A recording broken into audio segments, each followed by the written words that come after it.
इस धर्म में चलने वाले को परास्त नहीं कर सकता। ये बात ध्यान से समझ लीजिए।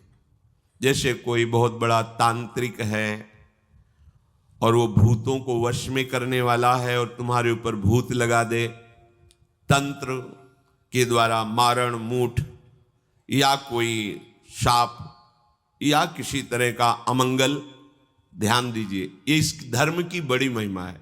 यदि आप भगवद आश्रित हैं, नाम जप कर रहे हैं, तो ना माया का कपट चलेगा, ना किसी का तंत्र तुम्हारे ऊपर चलेगा, ना किसी का कोई मारण मंत्र चलेगा, ना कोई भूतावेश तुम पर आविष्टित कर सकता है, ना किसी भी तरह की कोई विष आदि की। यदि आप सच्चे हृदय से भगवान की शरण में हो तो तुम्हारे ऊपर विष का भी प्रभाव खवाया जाएगा, विष वो हो जाएगा स्वास्थ्यवर्धक अमृत। गरल सुधा, गोस्वामी जी कह रहे, रिपु करहि मिताई, गोपद सिंधु अनल शीतलाई। जो भगवान का आश्रित जन होता है उसको विष भी अमृत हो जाता है। अगर उससे दुश्मनी करेगा ना कोई और उसका बुरा चाहेगा, वो जितना कुप्रचार करेगा, निंदा करेगा, उतने उसका यश बढ़ेगा। अगर वो आग लगा देगा तो उसके शरीर में चंदन से भी बढ़कर शीतलता का काम आग करेगी। जो भगवद आश्रित है, श्री हरिराम व्यास जी ने भी प्यारी जू के चरणों के आश्रित जनों को पुष्ट करने के लिए बताया कि राधा प्यारी के चरणारविंद शीतल सुखदाई, कोटि चंद मंद करत नख विद जुन्हाई। श्री राधा प्यारी के चरणारविंद शीतल सुखदाई। शाप ताप रोग शोक दारुण दुखारी, लाल इष्ट दुष्ट दलन कुंज भवन चारी। हमारी गोरी भूरी प्रियाजू के गोरे चरणारविंद का जिसने आश्रय ले लिया है, शरणागति ले ली है और राधा राधा नाम जप करता है, तो किसी भी ऋषि का साप उस पर लागू नहीं होगा। हरिराम व्यास जी कह रहे ये विशाखा सखी के अवतार है, कह रहे शाप कोई लागू नहीं होगा उसके ऊपर। ताप दैहिक दैविक भौतिक ताप उसका स्पर्श नहीं कर सकता। कोई भी पाप उसे अपने अधीन नहीं कर सकता। किसी का भी तंत्र मंत्र उसके ऊपर लागू नहीं हो सकता, क्योंकि ये चरणारविंद लालजू के भी इष्ट है और ये चरणारविंद दुष्टों की दुष्टता का दलन करने वाले और हृदय में प्रेम प्रकाशित करने वाले हैं।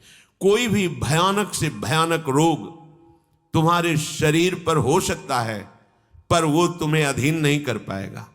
शाप ताप रोग शोक, बड़ी से बड़ी हानि होने पर भी तुम्हें शोक स्पर्श नहीं करेगा। प्यारी जू के चरणों का जिसने आश्रय ले लिया है, ये ऐसा परम धर्म है कि इसके आश्रित को कोई भी तंत्र मंत्र मूठ मारण भूत प्रेत पिशाच पिशाचनी कोई भी नहीं स्पर्श नहीं कर सकता। ध्यान रखना। हाँ, अपना कल्याण कराने के लिए सामने आ सकता है, क्योंकि नाम जापक ही सबके कल्याण का सामर्थ्य भाव रख सकता। जो निरंतर नाम जप करता है उसमें सब सामर्थ्य आ जाती है। एक बार भाई जी से हनुमान प्रसाद पोद्दार जी समुद्र के किनारे बैठे नाम जप कर रहे थे, तो देखा एक सफेद पोशाक पहने हुए पाग बांधे हुए पारसी वेशभूषा में सामने खड़े हैं। भाई जी ने सदाचार के कारण कहा, बाबूजी क्यों खड़े हो, बैठ जाइए। तो उनका आप बोले तो मेरे में सामर्थ्य है आपसे बात करने की, डरना नहीं आप। भाई जी ने कहा मैं क्यों डरूंगा, आप कोई भयावह थोड़ी लग रहे हैं। बोले लग नहीं रहा, लेकिन भयावह हूं, मैं प्रेत हूं। भाई जी को कोई बात नहीं।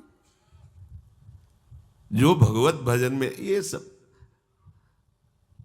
कई जगह ऐसा घटना में, गंगा किनारे जैसे श्मशान है, ऐसा नहीं कि प्रेत योनि नहीं होती, होती है, पर वो प्रभाव नहीं दिखा सकती। ऐसे प्रत्यक्ष देखा है। भाई जी ने कहा कि तो आप हमारे पास क्यों आए हो? बोले अपना उद्धार कराने के लिए। मुझे गीता कंठस्थ है, बहुत से शास्त्र कंठस्थ हैं, पर कुछ ऐसी मेरे से गलतियां हो गई जिनके परिणाम रूप मुझे प्रेत योनि प्राप्त हुई है। फिर मुझे आंतरिक संकेत हुआ है कि आप हमारा कल्याण कर सकते हो। भाई जी ने कहा तो बड़े आश्चर्य की बात है कि आपको गीता कंठस्थ है और फिर आप प्रेत योनि में गीता के एक श्लोक बोल दे तो प्रेत तो मुक्त हो जाता है। बोले मुझे से कुछ ऐसे भयानक अपराध हो गए, जैसे गुरुद्रोह है, वैष्णव अपराध, ये बड़े भयानक अपराध होते हैं।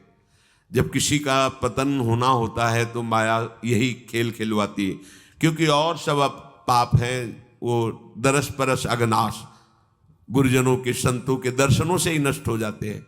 लेकिन संत द्रोह, नाम जापक, वैष्णव द्रोह, गुरु अवज्ञा, गुरुद्रोह, ये भयानक अपराध होते हैं, इनसे दुर्गति हो जाती है। तो अपना कल्याण करने के लिए कोई ऐसा भले नहीं तो किसी भी भक्त के सामने, भगवद आश्रित नाम जापक के सामने किसी का चेटक नहीं चलता है। मथुरा दास जी की भक्ति का प्रभाव, हजारों लोग अनुयायी, हजारों लोग शिष्य बन गए। तो अब वो तांत्रिक था, तंत्र मंत्र का उसे बहुत ज्ञान था।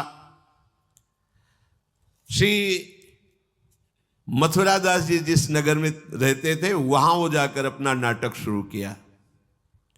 उसने सब जगह प्रचार प्रसार किया, मैं गंडकी नदी में 12 वर्ष तक खड़े होकर के तपस्या करके आया हूं, केवल दूध का आहार करता था, उसके प्रभाव से शालिग्राम भगवान हमारे बस में हो गए।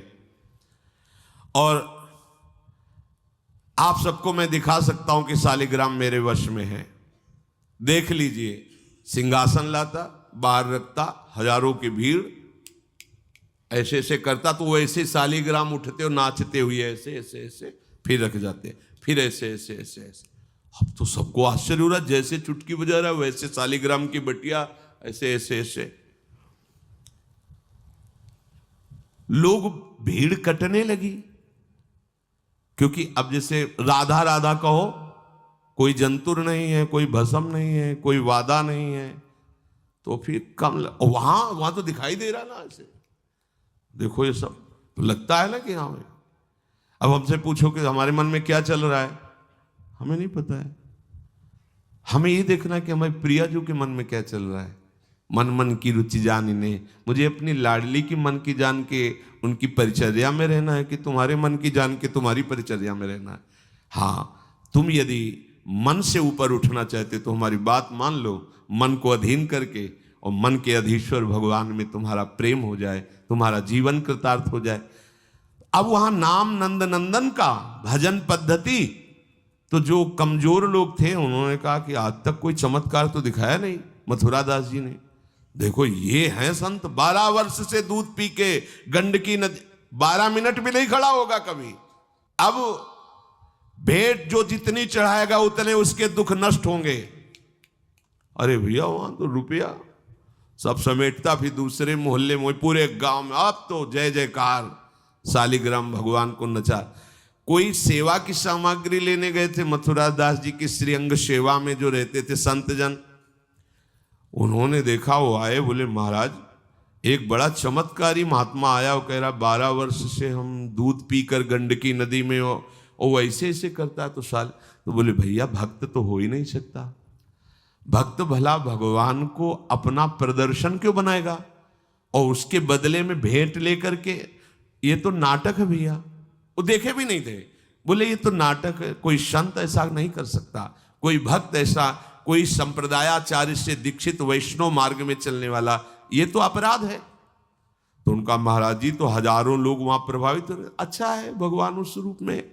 बोले नहीं महाराज, फिर सत्य मार्ग के प्रकाशित करने के लिए आप यहां विराजमान, अगर उसका कपट पाखंड चला तो हजारों लोग धोखे में हो जाएंगे, चलो आप एक बार उसके सामने। तो उनका कि यदि हम उसके सामने गए तो उसका सब ये दुकान बंद हो जाएगा। बोले महाराज जी आप जरूर चलो, क्योंकि आपके चलने से यदि लोगों की श्रद्धा भगवान में वास्तविक लगे तो आप भी तो यही चाहने के लिए यहां गांव में वास कर रहे हो। उनको बड़ा दुख हुआ कि एक तो उसको दुख होगा, उसका नाटक बंद होगा, दूसरा कि वो जान क्यों नहीं रहा है जिन भगवान को तुम नचा रहे हो, अगर वास्तविक उनके तुम सेवक बन जाओ तो तुम्हें सब कुछ प्राप्त हो जाएगा। शालिग्राम भगवान श्री हरि ही है, कोई और नहीं है। पर बहुत जब उन्होंने कहा तो कहा चलो अच्छा, तो पाए परि गए लेके जाए ढिग ठाढ़े भये, चाहत फिरायो पे न फिरे सोच पर्यो है। जान गयो आप कछु याही को प्रताप ये पे, मारो करि जाप यो विचार मन धर्यो है। मुठी ले चलाई भक्ति तेज आगे आई नाही, वाही लपटाई भयो ऐसो मानो मर्यो है। हुए करि दयाल जा जीवायो समझायो, प्रीति पंथ दर्शायो ही भायो शिष्य कर्यो है।